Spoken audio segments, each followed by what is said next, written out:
Assalamualaikum warahmatullahi wabarakatuh. Hello students, welcome to English class. Today I would like to invite you to study English together. Anak-anak hebat, pada kesempatan kali ini kita akan belajar materi kelas 8 SMP yaitu tentang descriptive text. So, are you ready for study now? Yes, we are ready. Well, before we continue to the material, how are you feeling today? I hope that you are fine and get excited to do this day. Well, students, today we will learn about first, what is descriptive text? Second, what is the generic structures of descriptive text? The third, what is the language features of descriptive text? And the fourth, how to write descriptive text. Anak-anak hebat, do you know what is descriptive text? Ya, descriptive text in bahasa is teks deskripsi. It's a text that describes a particular person, animal, thing, or place. Jadi, descriptive text merupakan teks yang mendeskripsikan seseorang, hewan, benda, atau tempat secara khusus. Next, what is the purpose of descriptive text? Apa sih tujuan dari teks deskripsi?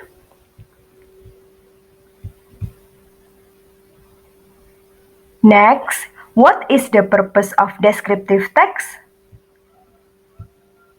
Apa sih tujuan dari teks deskripsi? Well, the purpose is to describe about person, animal, thing, or place in specifics. Jadi, tujuannya adalah untuk mendeskripsikan seseorang, hewan, benda, atau tempat secara khusus. Well, going to the generic structures of descriptive text. There are two, identification and description. For identification, this part introduces what will be described. And for description, this part shows the detailed information of subject. It may include the information about the characteristics, appearance, or qualities. Jadi, pada identification bagian ini memperkenalkan apa yang ingin kalian deskripsikan. Jadi ini masih dalam gambaran umum ya.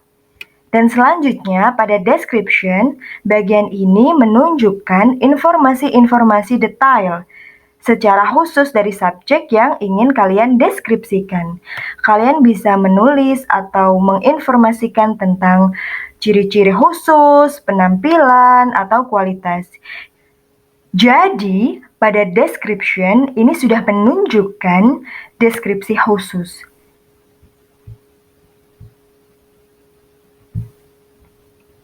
Well, there are some examples of descriptive text. Kudus Minaret, my president, my favorite jenang, my cat, and etc.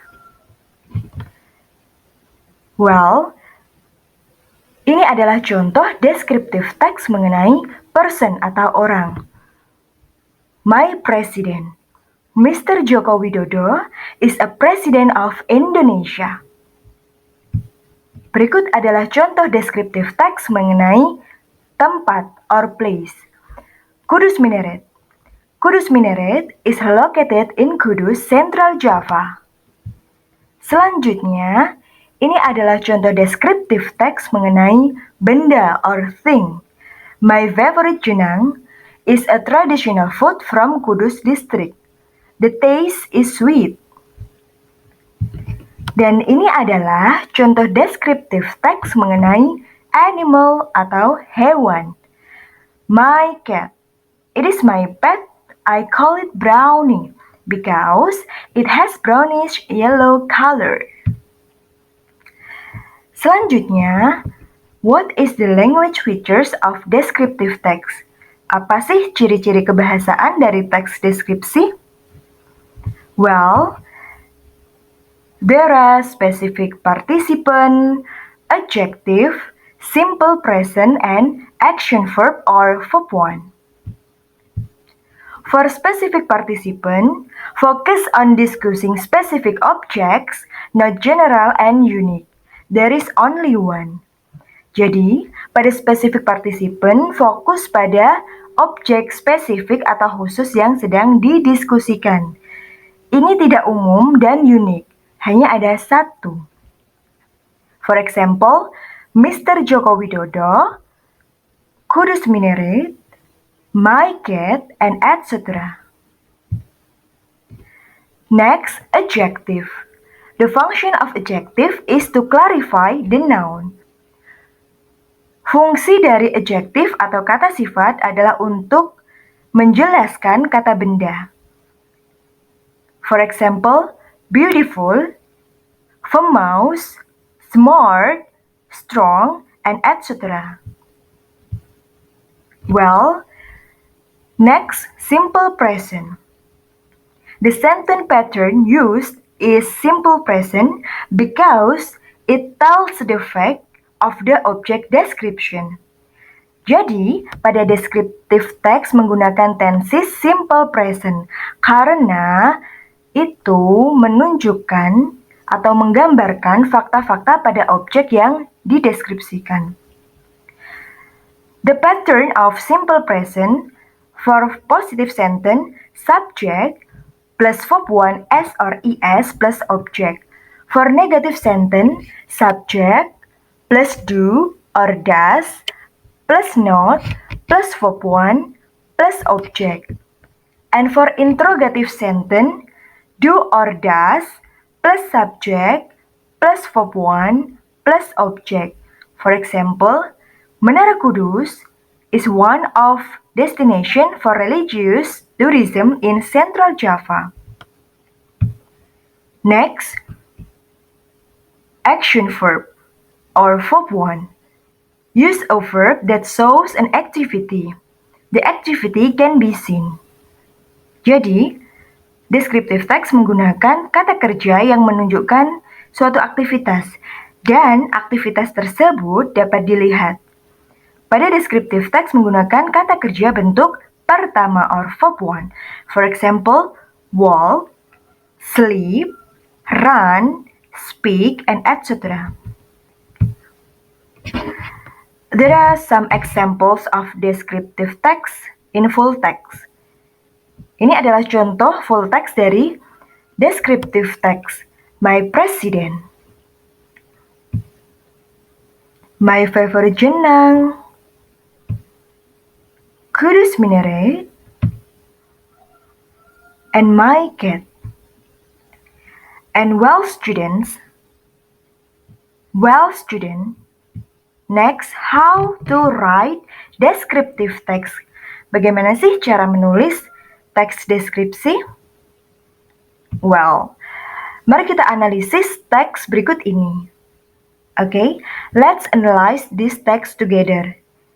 And let's read the text together. Mari kita baca teksnya bersama ya. Kudus Minaret. Kudus Minaret is one of destination for religious tourism in Central Java. Kudus Minaret Mosque, also known as Al-Aqsa Mosque, is located in Kauman Village, Kudus District, about 1.5 kilometers to the west of the city center. Kudus Minaret Mosque was built during the Sunan Kudus in 1549 or 956 Hijriah using the Baitul Maqdis stone from Palestine as the first stone. The history of the construction was made not only for a place for worship, but also a place that was built through the process of adapting to Islamic teachings. The building and decoration clearly indicate a connection with Javanese Hindu. Kudus Minaret has template-shaped gate. Kudus Minaret has temple-shaped cat. It has a height of about 80 meters with a base measuring 10 times 10 meters.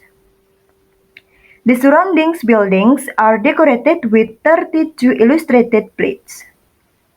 Inside the tower, there is a ladder made of thick wood.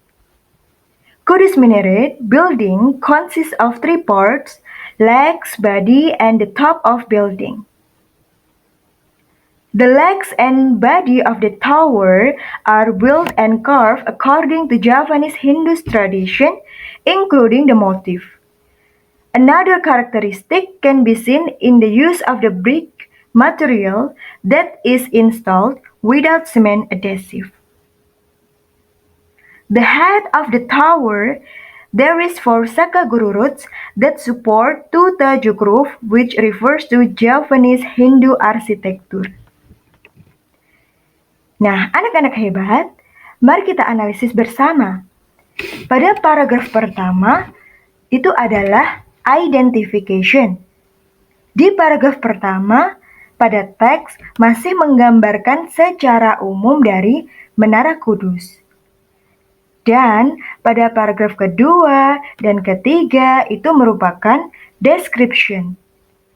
Pada paragraf ini sudah menceritakan penggambaran-penggambaran khusus dari Menara Kudus, seperti ciri-cirinya, bangunannya, dan lain-lain.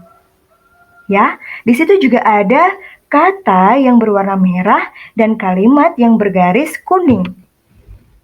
Untuk kata yang berwarna merah seperti Kudus Minaret Mouse, and it adalah contoh dari specific participant. Dan untuk kalimat yang bergaris kuning adalah contoh dari simple present. Well, that's all about the explanation of descriptive text. I hope that you understand the material. Okay, so thanks for participating in my class. See you next time. Don't forget to study English and love what you do and do your best. Have a great day. Wassalamualaikum warahmatullahi wabarakatuh.